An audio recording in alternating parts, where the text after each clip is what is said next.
always admired her love for the environment. And she talked about environment when most people in Pakistan couldn't even spell environment. Mr. President, IUCN, visiting delegates, ladies and gentlemen. I want to start with a quote from our Holy Prophet, peace be upon him. He made protecting environment a spiritual duty. He said that live for the next world as if you will die tomorrow.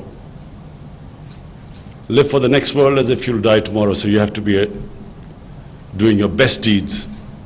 But live for this world as if you will live for 1,000 years. So whatever you do today, you must understand the impact it will have on future generations. My love for environment started when I was in school.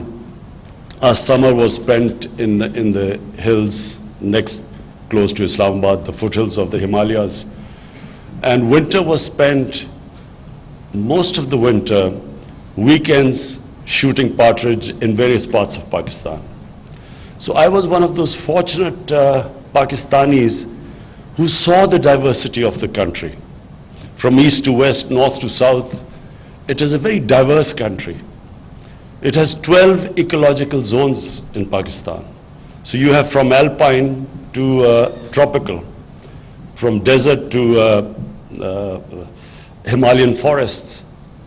Himalayan forests are probably rare in the world. You do not see forests like the ones if you go from just north from Islamabad, 100-mile radius, you see forests which you don't see anywhere else in the world because of the height and the monsoons hitting the forest at that height.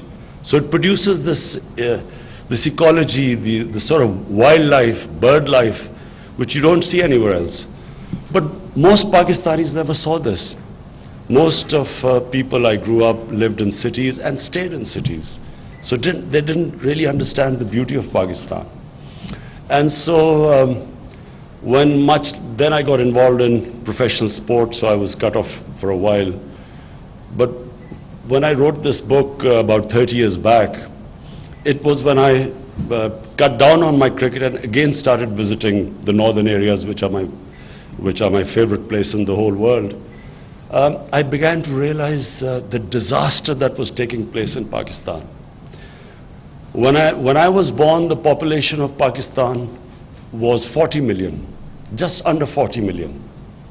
Today it is 220 million. So we could see the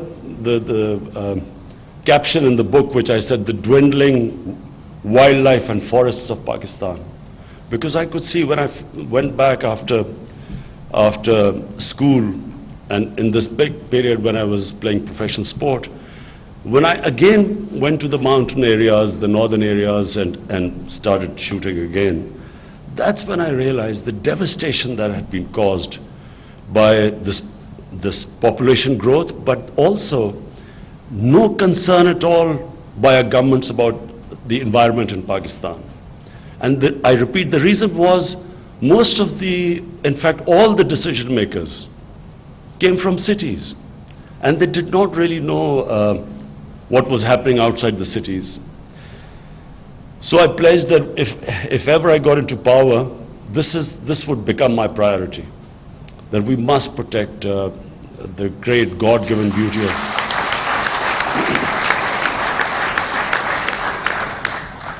I still think people in Pakistan do not understand the diversity in this country and the beauty of the country. Because most of the people live in cities. And I mean influential people, opinion makers. They live in cities. Most of them don't go out of cities. So when our government came into power in 2013 in Khyber Pakhtunkhwa, we started this billion tree tsunami, and that was the first time any government had done anything about environment in Pakistan. And People were skeptical. No one thought it would happen. But we had a very dedicated team, passionate people. And the magic, the magic formula of success, we involved the local communities, young people, women. So this is the formula. When people become stakeholders, people living in those areas, that's how you succeed. And when they see the benefits of protecting the environment. So when we won the general elections, we had this very ambitious plan of 10 billion trees. 10 billion trees means involving the whole country, and especially the young people. The first year has been just planning it, just as it was in Khyber Pakhtunkhwa. Our first year was basically getting the infrastructure, the nurseries, people involved, and then started the plantation. So now this year is the year when we will start a massive program all over Pakistan. What is important? And I'm talking about Pakistan, of course, IUCN talks about Asia and the whole world. But our main concern right now is to make Pakistan a model, a country where we had one of the lowest, because of no check on the timber mafia. When we started the conservation plan of 1 billion trees in Khyber Pakhtunkhwa, the biggest problem we had was this mafia, the timber mafia. 10 of our forest guards were shot, killed by the timber mafia. So the government and the timber mafia previously was protected by politicians. That's why they were so powerful. So we managed to tackle the timber mafia and then succeeded in the project. Now again, what we hope is to create enough awareness amongst the young people. The big advantage, if we can convert this into our advantage, is our young population. 60% of Pakistanis are below the age of 30. And we find that young people, when you inspire them, and actually all over the world, the young people will eventually drive this movement to protect the environment.